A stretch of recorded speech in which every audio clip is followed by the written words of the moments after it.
Hello, welcome to Chicks Who Script. My name is Maggie Levin. My name is Lauren Shacker. My name is Emily Blake. That was a very musical opening. Yeah. Yeah, without music. What? No.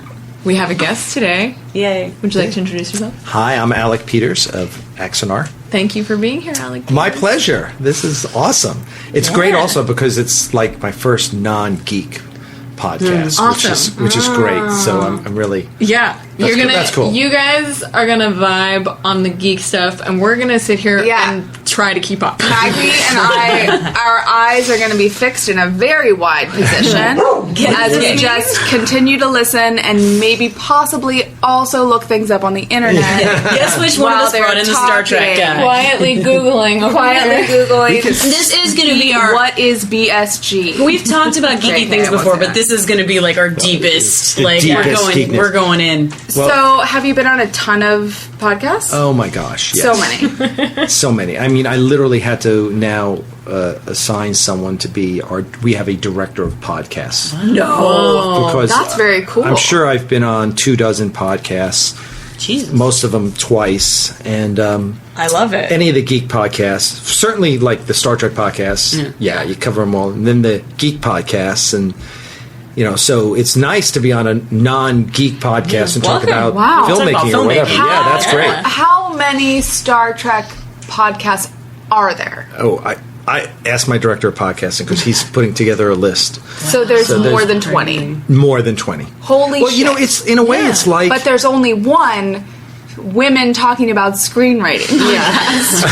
It is a much more niche thing. Yeah, it's a little more niche. There are way more more Star Trek fans than female screenwriters. That's true. That's true. Exactly. Yeah. So, but that's cool. But, we were talking before about, you're just talking about geek, but I always say geek is the new black. Definitely. Oh, it's suddenly trendy to be right. into... And now we're getting wars between you're not a real geek, right? Oh, you got fake geek the girls. fake geek girls and all that. And honestly, if you ask me what the whole Gamergate geek girl thing, whatever that was, I don't even know, and I don't want to know. Better off. I don't want to know because I don't label. Listen, I've been a geek. I'm old. I've been a geek long enough that I've been on both ends of the geek spectrum. I've been on the getting beat up in high school set of things, and I've been on the you're Alec Peters. So it's the old Rudyard Kipling. It is super interesting how geek culture has evolved to just. I feel like, in a positive way, that the geeks have truly inherited the earth. Yeah. Like, the entertainment sphere is so ruled by what used to be, like, this counterculture interest. Right. It's pretty cool. I think some of it is the realization that we not only obsess over things, but we buy things. Right. Yes. A lot of things. We are consumers. Yes. Well, and it's kind of like the same people. If you are nerdy or geeky about something, I guess in connection to being just a rabid fan of something, it also puts you in a collector class, because it works that way in music too. I mean, there's like really geeky bands. Sorry, I'm gonna make it about music. Yeah, that's good.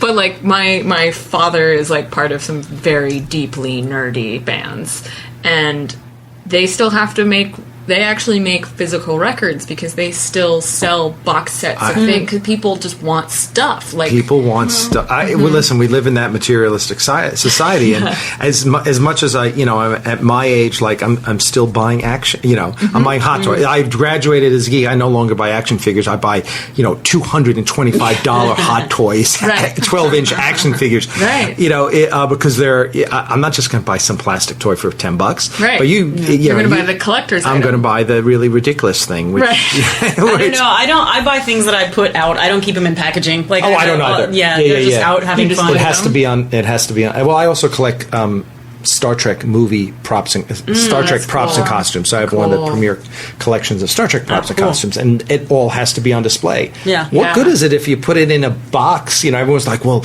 you don't want it out in the sunlight. And, screw that. But it is so possible now. I mean, and we're going to talk about this. We're going to talk about Prelude to Axanar, and we were just talking about Adi Shankar and the bootleg universe.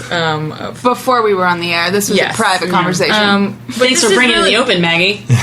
Sorry, but this is a real thing. It's like you can be passionate about a pre-existing universe and actually make your own creative contributions to it. It's a really interesting.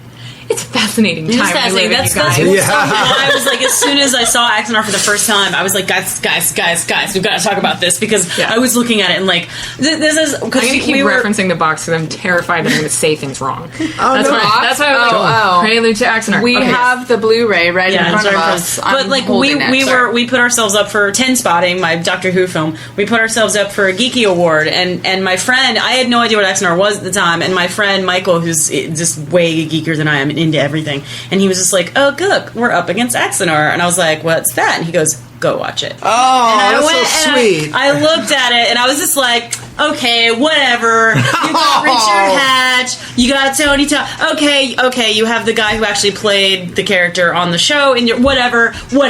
And then it goes on. I'm like, okay. You have super awesome special effects, which we don't have. That's fine, whatever. But do you have a story? And then I watched and I was like, actually, you do have a story. So every time I know we're up for something and you guys are in it, I'm like, we're going to lose Axanar. Oh, I feel bad no. But it's worth it because it's so good. Like, it's watching it, I was just like, how did they do that? That's amazing. So we're actually, right now, we just went to the opening night party of the Axanar Film Festival. I'm going there after this. Are you? Yeah. We should have carpooled, but it's too late now. Well, my boyfriend's film is premiering there tonight. What's that? Bricks and the Bitch. It's a female fight movie. Ooh. Yeah. It's very good. It's cool. Very good. Yeah, it was last year I heard about it, but I heard about it after it happened. Mm-hmm. And so we actually have an associate producer who's in charge of film festivals. Awesome. And he got us in, and we're nominated for 5 different awards. I'm like, well, we better actually go to this one. Are you guys playing tonight? I don't think so. We were last night. Oh, you were last night. But last night I was at the He-Man and the Masters of the Universe 28th anniversary screening with the cast and crew. So it's 20 minutes, and I think they're playing us multiple nights. So I was like, we went to the opening night party, and our director Rob is going to, because we're going to be out of town at Salt Lake City Comic Con, so he's going to go to the awards ceremony, and if we get any awards. Heck yeah. Collect, but but listen, I love 10 Spotting. No, thank you. No, I wasn't saying that. I was saying that because it was just sort of watching. It's kind of funny. I was watching all the other videos, like hoping none of them would be better than ours, and then I watched that and I was like, it's gonna be pretty hard to beat. Yeah. Well, so let's talk about what Prelude to Axanar is. Yes. Okay. It's a movie. It's yes, we'd like to call it an independent Star Trek short. It's tough that you have to be careful when you use the term fan film. Because it can be both a term of endearment and, as for some people, a term of derision. It's like a fan film, right? Yes, it is a fan film. We do not own the IP. So it is fans making this project. And I've been in other Star Trek fan films. That's actually how I got my start with Axanar. It was 5 years ago. I was talking to James Cawley, who runs Star Trek New Voyages, which is the longest running Star Trek fan film. They've been around for like 12 years. Cool. They literally had George Takei do Sulu on an episode, and they had Walter Koenig do Chekhov on an episode. It's big time. And he's the one who got me going on this. He invited me to actually play my character 5 years ago in a totally little scene. And he said, you should write a screenplay, because I told him I had this story, and that was 5.5 years ago, and here we are. So it's a fan film, but it is made by professionals. Mm-hmm. I always say, like, I'm the only amateur on the set. Everyone else is a pro. So professional cast, professional crew. Yeah. We're doing the feature now. We've raised money for the feature, and same thing. So Axanar is.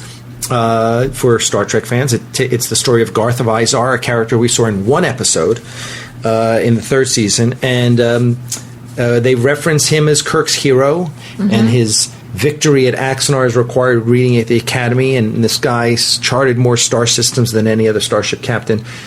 And I always wanted to know, okay, so where's the story about this guy? Because if he's Kirk's hero, he's pretty much a badass, and I want to know what that guy... And there was never anything about it, so... I wrote my first story about Garth like 20 years ago, and I still have it. I still have the handwritten pages, Awesome. which suck, and I can't even stand reading them. And so that's kind of what the story is. The story takes place 21 years before the first season of Star Trek, Cool. the original series. So it's before Kirk, Spock, and McCoy. It's a totally different time period. You've never seen this time period before. You've never seen the ships, the characters, or anything. Yeah. We have one character. We have a couple characters. Everyone, obviously, Garth is a touchstone going forward. We have Gary Grant playing Saval, which was a character that appeared, a recurring character in Star Trek Enterprise. He was the That's what Vulcan blew my ambassador. mind. Is when I saw it, I was like, oh, "You got the guy to play the same character in your fan film that you played on the show? That's amazing!" Yeah. That's And crazy. I was like, legally, I guess they don't. Do they not care? Yeah, no, they care. Okay. Yeah, we can go into Yeah. So. We've kind of. I was listening to our last edition of our podcast where we talked about this, and I was saying, you what you do in a fan film is you are doing it because you love the property, and so you are doing an homage. You're doing a tribute. Yeah. Some people have called it a tribute film. Yeah, those are all true. So hopefully you treat the property with care so that the Yeah. IP holder doesn't get upset. Right. Kind of like what happened with Power Rangers. Power Rangers, right? Yeah. It was. I love that. Yeah, I it was think very everyone cool. loved that. Yeah. But it was gritty. It wasn't Power, right? It was Yeah. a different take on Power Rangers. Of course.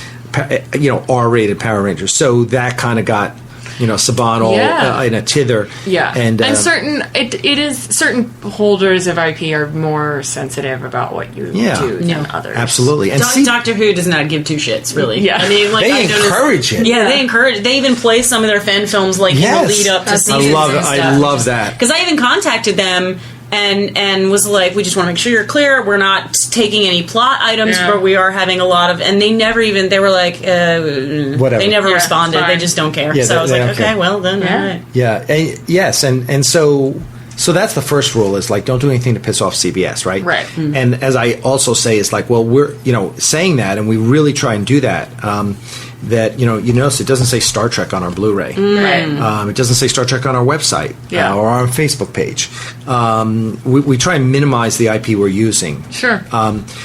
Did you approach them before you started, or did you get started and then kind of be like, "Guess what we're doing"? I actually have a relationship with CBS that goes back about 5 years. I've worked with them on the CBS Star Trek archive, Cool. the props and costs, because that's my thing. I've been a licensee. We did a licensed prop and costume auction, done other things. So I know the head of licensing for CBS. I know Yeah. the head of home video for CBS. I know the head of consumer products. So we met last month at the big Star Trek Las Vegas convention that they're at, and we had a meeting, which I asked for. I said, guys, can we meet? Yeah. They were like, yeah, sure. And, and it's, they said to me literally, everyone at CBS knows about Axanar. Yeah. Everyone at Paramount knows about Axanar. And that's not all good, because the lawyers aren't happy. Because we've raised so much money, and Sure, of course. we're not just a fan film. And so We're this really was after you'd already released the short film. Oh yeah. We released Prelude last year. Yeah. At Comic-Con. So you did all that without having spoken to anybody about rights. Yeah. After the last December, I had a meeting with the head of licensing for Star Trek, and we talked briefly about it. And he's like, "Look, I'm out of that. I have nothing to do with that. And Yeah. if you haven't heard from the lawyers, that's probably good." And at this point, honestly, we're not going to hear from the lawyers. Yeah. I'm a lawyer myself, although I never practiced. that's handy. Passed the bar, said I'm not doing this. But and I've talked to many of my lawyer friends about the whole situation. We really, you play the what if scenarios, and Sure. we've literally gone through the legal arguments. Yeah. What is fair use? How are we? Yeah. So on and so forth, and then move on to the business argument about, well, what would CBS do? Right. And we're really at the point where we're like, CBS isn't going to do anything. Right. Because Axanar has 1.5 million views on YouTube. You look at the comments, like 99% of the people are, I love this. I can't wait for the feature Yeah. to come out. This is better than what's coming out of Paramount. So the fans love us, and they're passionate about us, and they realize we're not a fan film of people playing Star Trek. Yeah. Right. It's a film. Yeah. Yeah. And so, and because of that, I don't think CBS would risk going into the 50th anniversary of Star Trek, which is 2016. Yeah. They're not going to risk pissing off their fan base and creating a negative. I mean, we're all over the geek media. I mean, if CBS tried to shut us down, the first thing they're going to get is a wave of negative publicity. And boy, fans in this world get amazing. Yeah. So now our success, in a way, our success is now our best defense. But you continue to do things to honor the franchise and to not, right? I've told them, look, you really want to nitpick. I mean, okay, Scar's a character that you own, and Saval is, and there's one or two others. Yeah. But we don't use the Delta Shield logo, which is their property. We don't say Star Trek. We're really trying to minimize it. So and ultimately, we're good for their franchise. Yeah. Yes, we're giving fans the Star Trek that CBS and Paramount aren't giving the fans. Sure. So we're servicing their fan base. We're enhancing Star Trek. We're making people talk about it, which I think is all positive. Yeah. And so when you made the short film, was the goal, we're going to put this up on YouTube, hope it gets tons of views, and then do a crowdfunding campaign? So we literally raised $101,000 to do Prelude to Axanar. Oh, wow. And it cost us $123, I think, roughly. And the whole idea was, let's make this short film that we can then use as the Kickstarter video to raise the money so we can do a feature. Yeah. And so the first... Is the footage from the short going to be incorporated into the feature? No, not at all. Two totally different products. So this is basic. Prelude to Axanar is basically a documentary done years after the war ended. And it takes you up until the last month of the war. Cool. And then the feature film, which is your typical narrative. Oh, it's not going to be documentary feature. style. Nope. Oh. Yeah, the feature film will be the last month of the war. Wow. Great. And it's so we used this as the Kickstarter video to raise $638,000. Yeah. Which was basically, we said, okay, if we're going to do this right, we need to build an infrastructure. We need a studio. We need sets. We need to do this, and it's going to be expensive. Yeah. And so the first Kickstarter went towards, we got a facility. We paid a year's rent in advance. We started building sets. We started, we're promoting. We're doing everything. That's cool. And come up to our studio sometime in Valencia. It's 16,000 square feet. Yeah. Come on, we'll have you on. We should have you on our podcast. Okay. All right. And so that was it, and then I love sets. Me too. That's why anytime somebody's like need extras, I'm like, yes, please, I'll be an extra because then I get free food and I don't have to do anything. I don't know. In LA, I go to a lot of stuff that's like on location, and that's fun and fine and stuff. But I don't know. I come from theater, right? So there's nothing like a built thing. This is cool. I walked on. Yeah, I know. I was up in. They shoot a lot of stuff up in Valencia, Santa Clarita Studios and Scott Studios or Scott Avenue Studios are up there. And and I walked onto the sets of The Bridge is on Scott Avenue, and then and they're shooting. I forget what they're shooting up there, but it's fun. It's fun, and I'm sad I never got to go on Star Trek sets. So now we're building our own. Yeah, that's awesome. That's so awesome. That's cool. Yeah. So and then so what we did is, once we got the studio going, got everything going, then this year we launched another campaign to fund the actual production budget. Mm-hmm. So we've raised $500,000 so far. $400,000 of that got put. People don't quite understand. You say you raised $500,000. True. However, 10% goes to Kickstarter or Indiegogo and your payment processing, and then you got to fulfill perks. 10%. Right. Yeah, that's pretty. For us, it was. With Indiegogo, we had a really good deal, so it was less than that. If you go to Kickstarter, it's 10%. Yeah, 5% for Amazon payment. We 5% still haven't. I feel pretty bad about that. They're coming, everybody. It's just T-shirts are a pain in the ass. Don't do T-shirts. That's the worst. Well, if you do T-shirts like we do, you have to give us $125 before you get a T-shirt. Right. The thing not to do. The thing not to do is posters. They're a bigger pain in the butt. Really? Yeah. I don't think we did posters. Well, that's another thing we did is we created our own technology. Back-end technology for Indiegogo and Kickstarter. So now, we're right now. We're using ourselves. It's called Aries Digital, and basically, you as a donor, you sign on and you get your digital perks right there. You can update my address has changed. You go in, you do it right there. So you built a back end specifically for your crowdfunding, right? Because one of our chief technology officer is a former Microsoftie, and that's what he was like. I'll do this. And I say, okay. How many people are on your team? If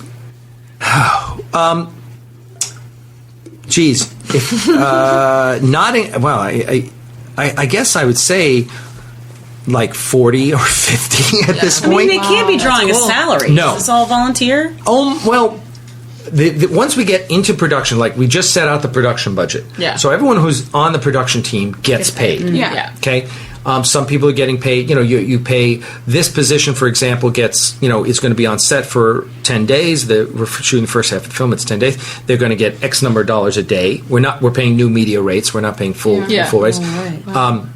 So the feature's going to be released online then? Yes. Okay.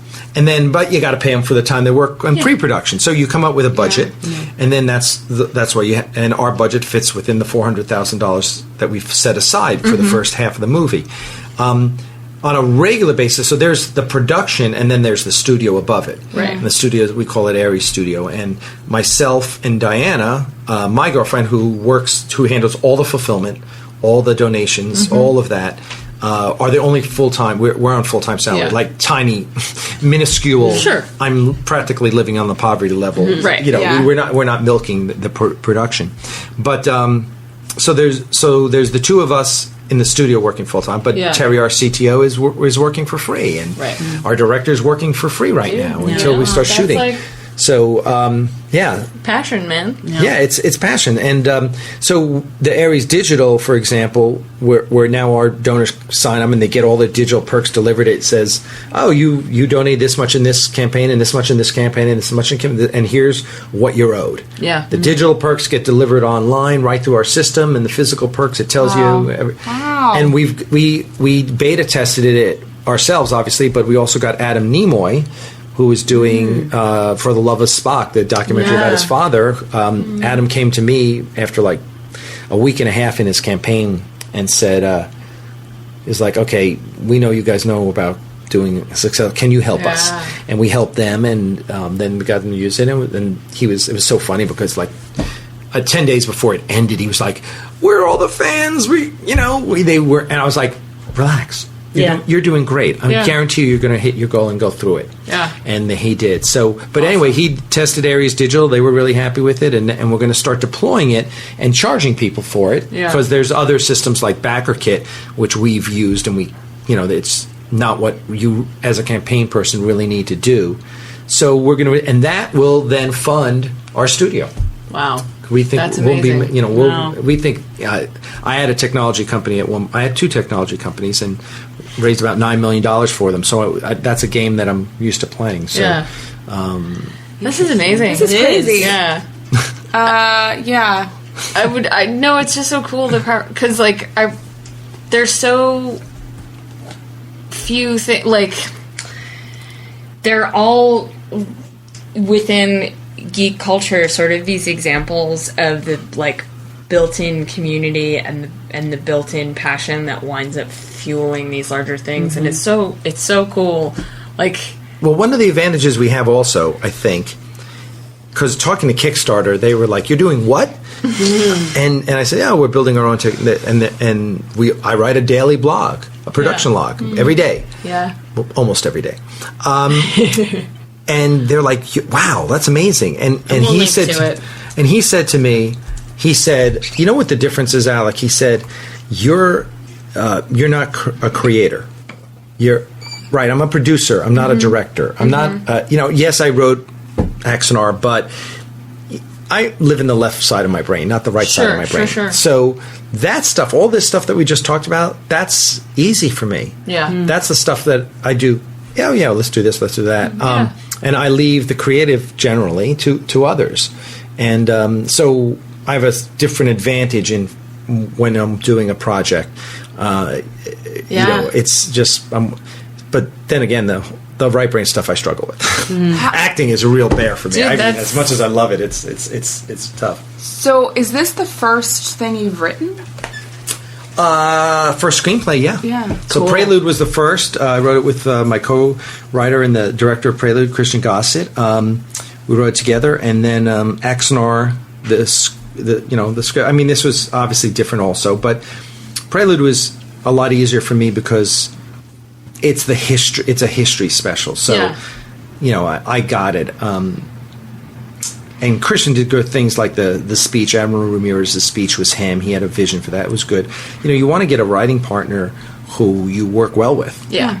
Obviously. And for Axanar, I just when the new director came on, we got a friend of ours, Bill Hunn, who's been in the industry for a while, to come on board as my co-writer and rewrite the script with me. Cool. And it was like, here was a script, and it was really good, but it was 85% of the way there. Sure. It really needed it. You needed to get it, and so he came in, and it takes a village on it does. every script. Yeah.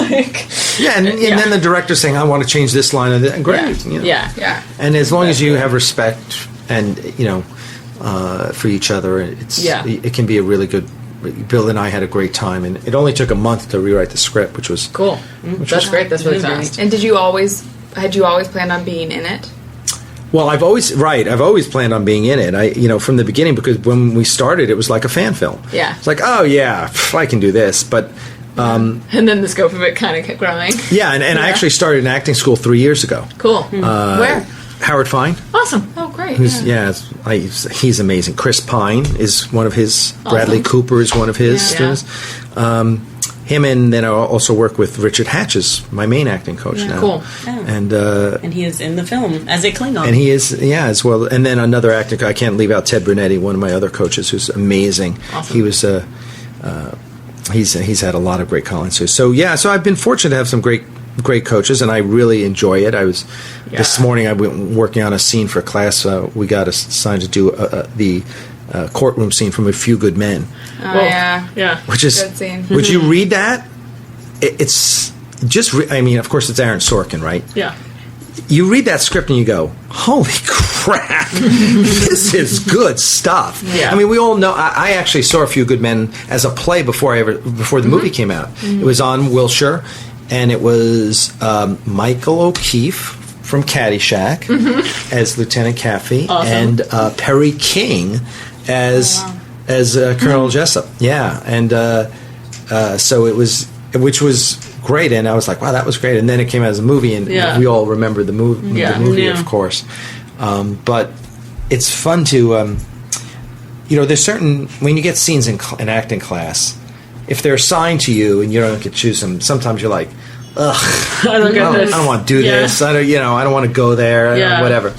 But we got assigned this, and this other guy in my class, and I was like, okay, this is something I can get into. And anything like that, any command position, military drama helps also inform your character. Going forward. Yeah. So. I want to keep.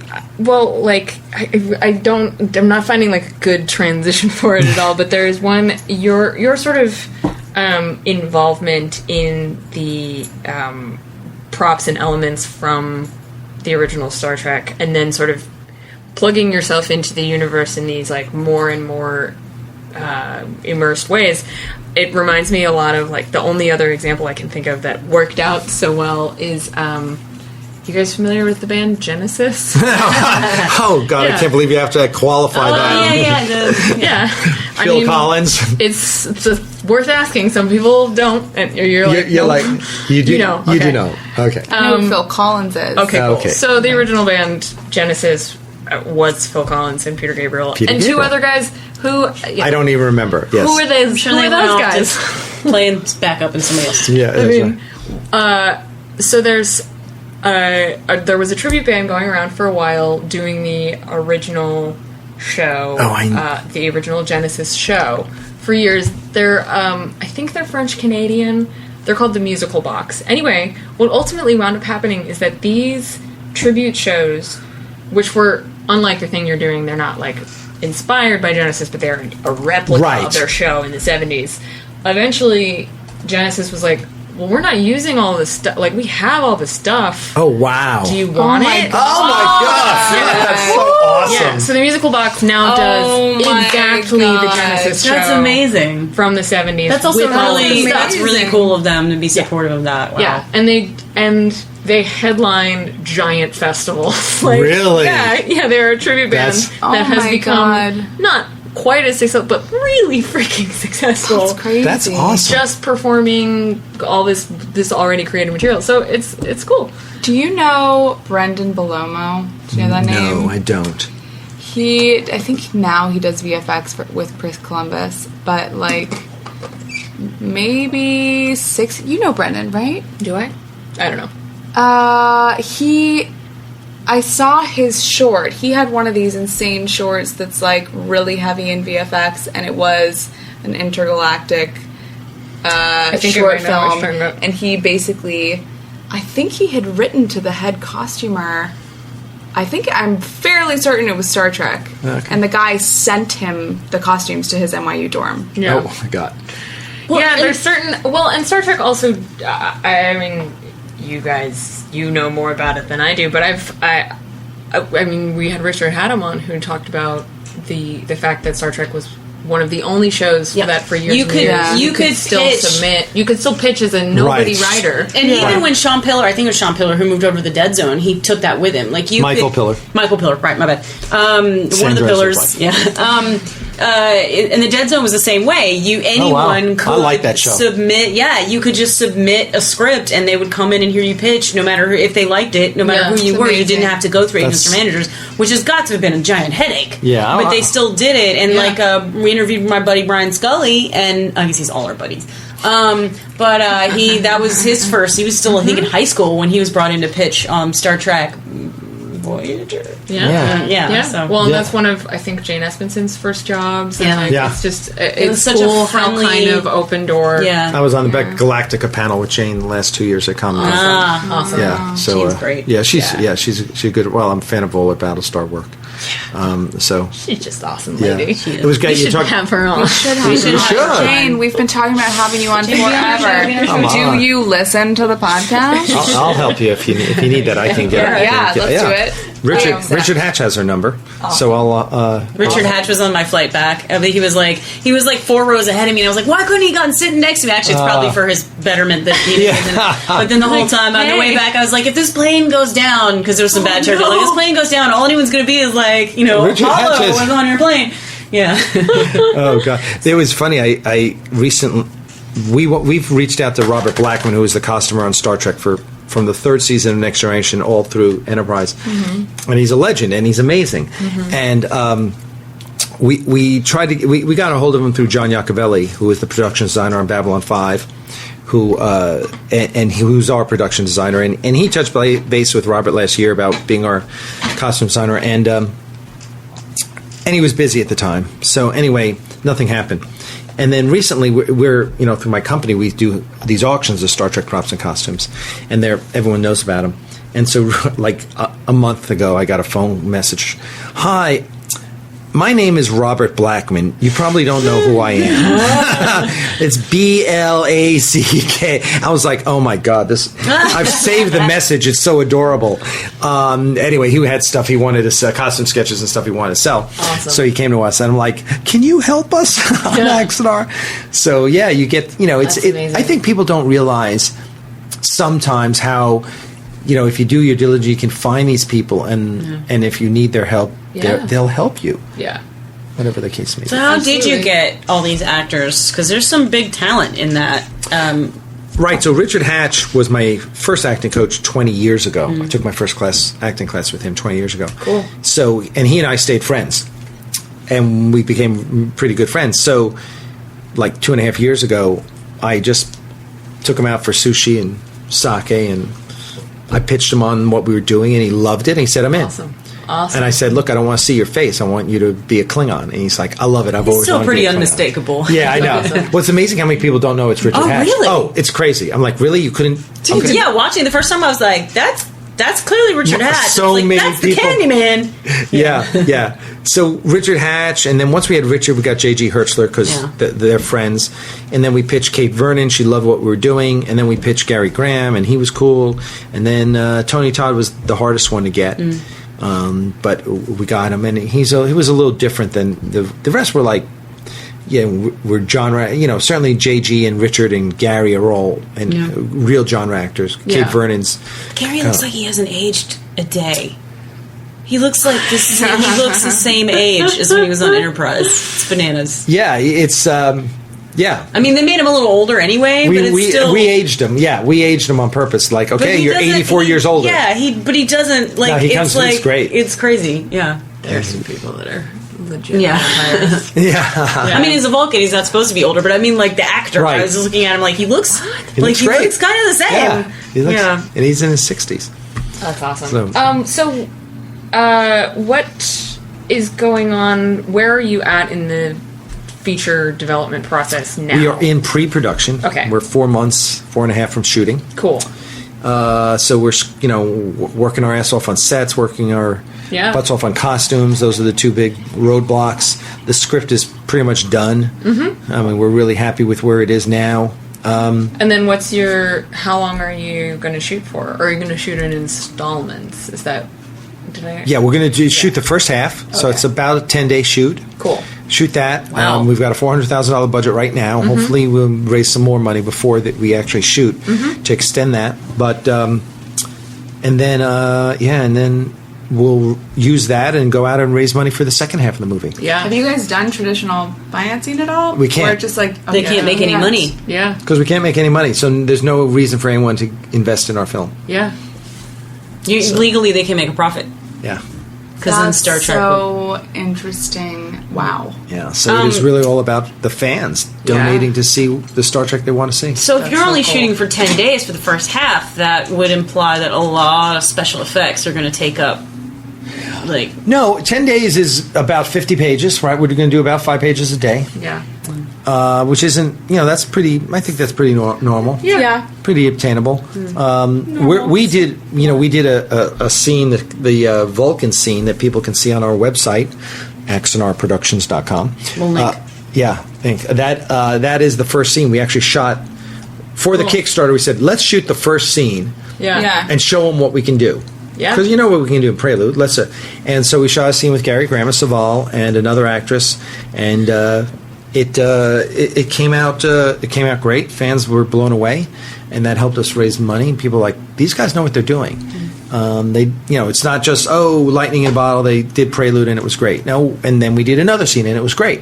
And that was meticulously planned out. And the key here for us, the key to a great shoot is planning. Yeah. It's the battle is always won before the first shot is fired. Yeah.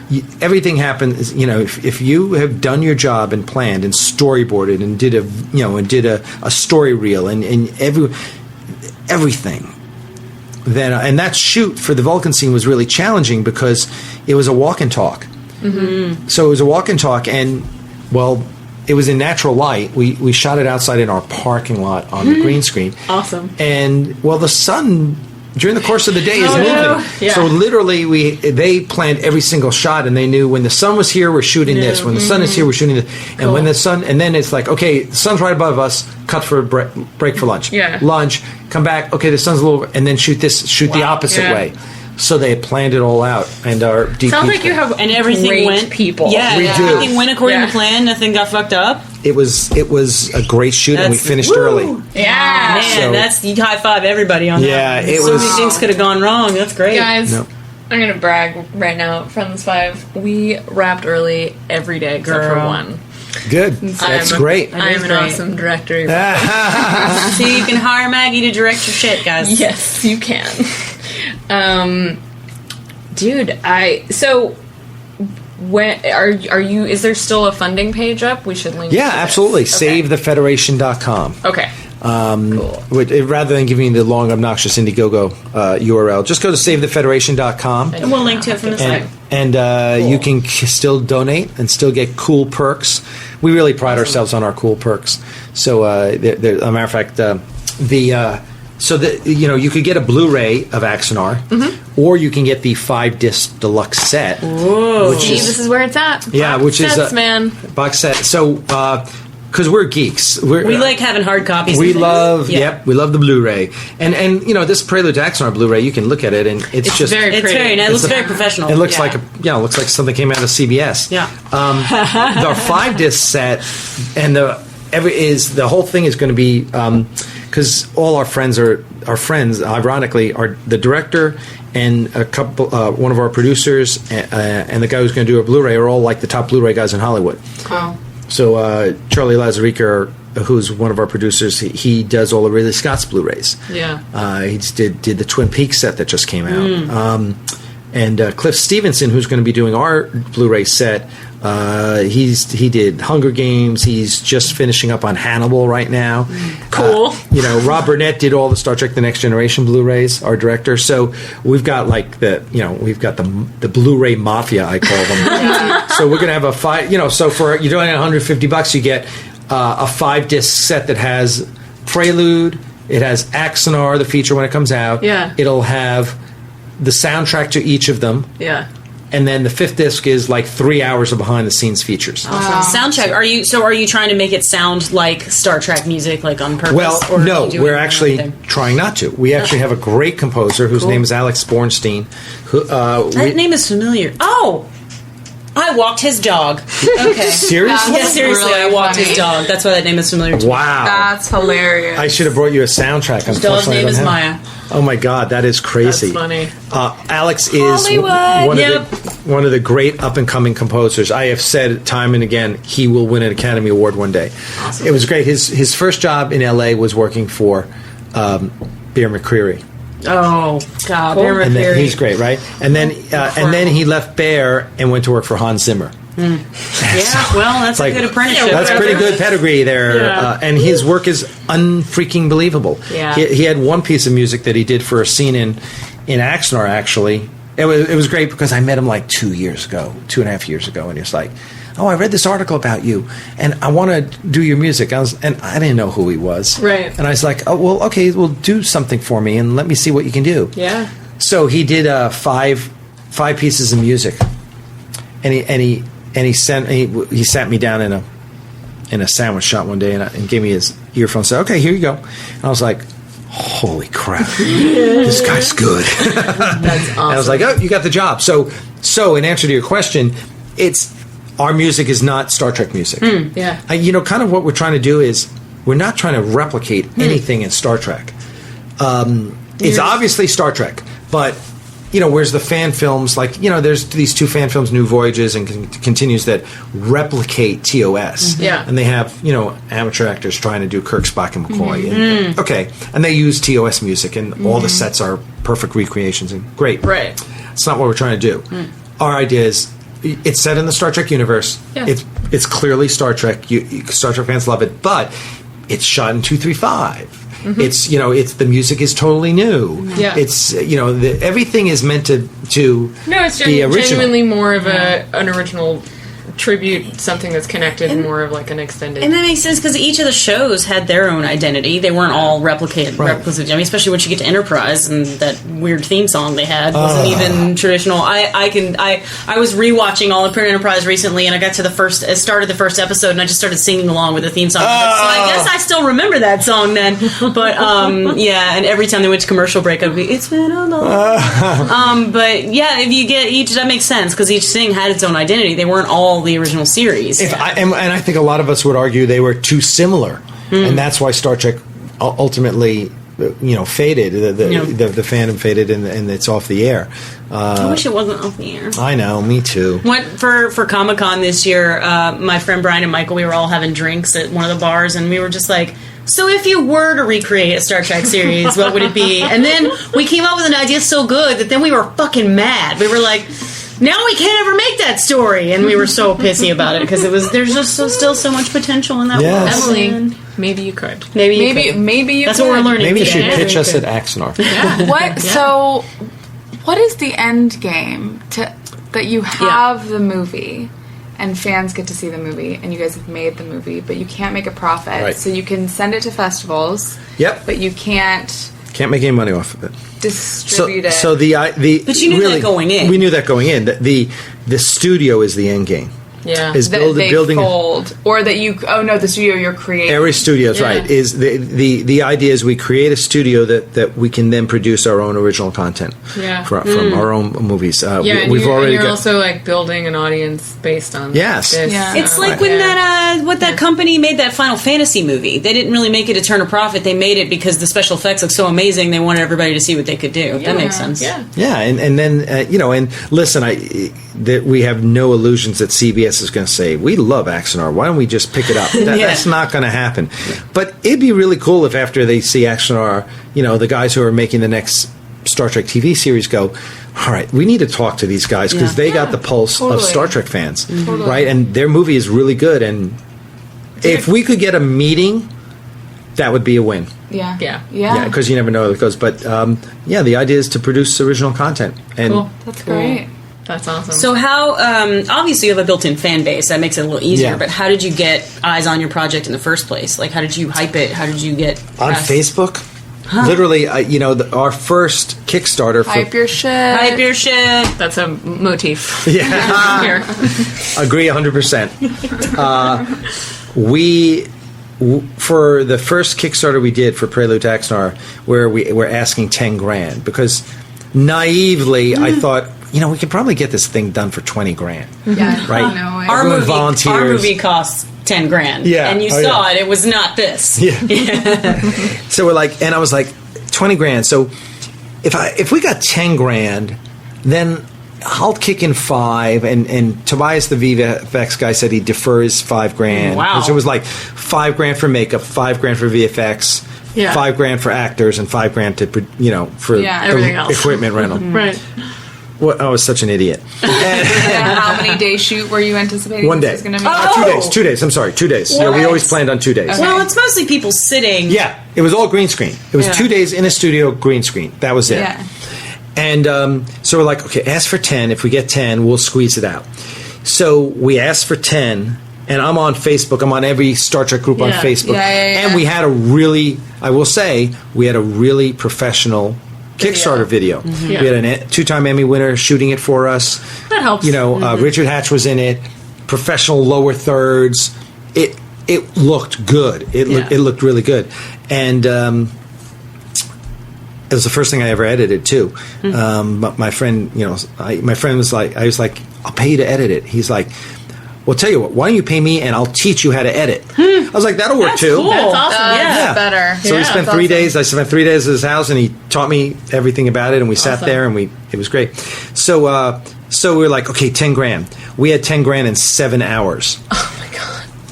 We were like, what? What? But how do people find you? Is it just because of Facebook? You just telling each other about it? Yeah, you just post on. Dude, sometimes hours, and that's the thing is like if you hit on the right community and you really speak to people, dude.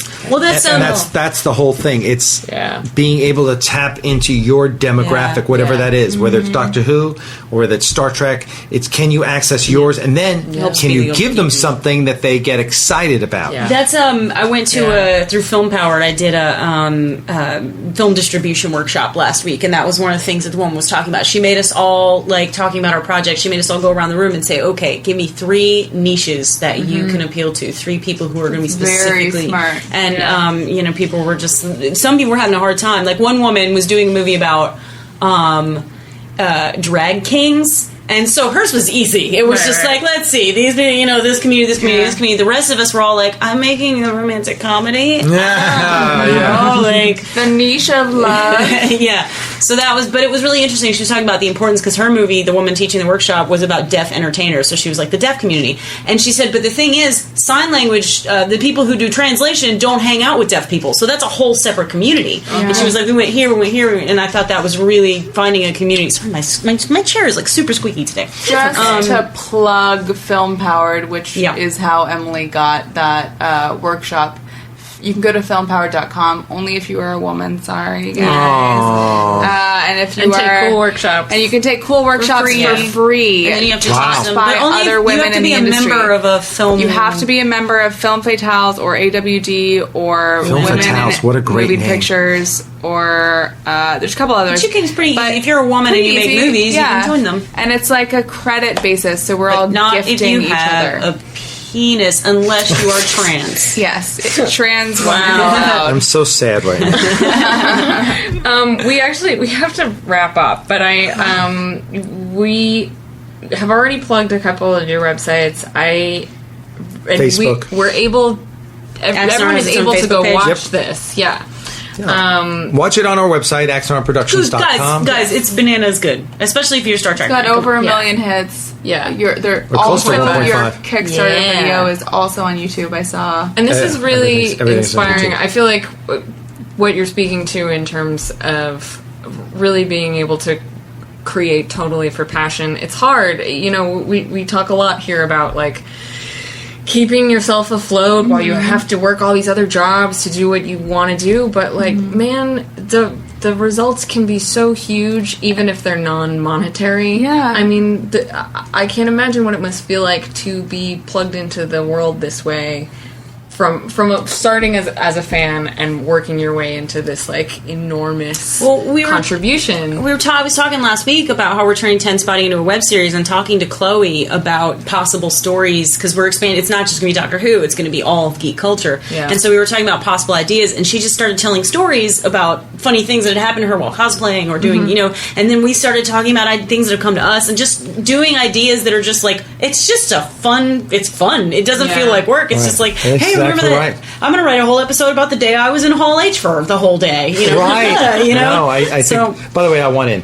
Okay. I love what you guys did. Cool, thank you. I'd love to work with you guys. We're trying to pitch it as a web series. Awesome. Little emoji hearts flying out of their heads. Yeah, we're working on web series pitch right now. Because, I mean, what I was saying last week that in our episode, but it's sort of like the Big Bang Theory, but with a more wide variety of what geekdom is than just this little area. I think it's totally set up for an anthology. It's brilliant. So anyway, Alec, it was so nice to talk to you about both your left brain and your right brain. All of the amazing things that it's doing. Very impressive. Well, let's find ways to work together. That's my attitude. Heck yeah. Deal. You guys, and we're going to have you guys on our podcast. We want to go, and we want to go to the set. Yes, what's your podcast? It's the Axanar podcast. It's on Trek.fm. Sweet. So to go to Trek.fm and you find it. We're on episode 32 is coming out this week. Rock and roll. Is it in every week? It's no. every 2 weeks at least. Cool. Yeah, every 2 weeks we have a podcast. We try and do it every week. It doesn't work. But we've already recorded the next two interviews, 33 and 34, Gary Graham and then we just did this other. So let's get you on the schedule. We'll do it up at our studios. You guys come right up. As for us, you can subscribe on iTunes. We are CWS Podcast on Twitter and chickswhoscript.com. We're on Facebook. We post like once a week. Instagram. We're on all the things. We're on all the things. I don't even know what all our things are. Thanks for listening. Rate us, comment. Alec, thank you so much. My pleasure. Thank you. Bye, guys. Hey.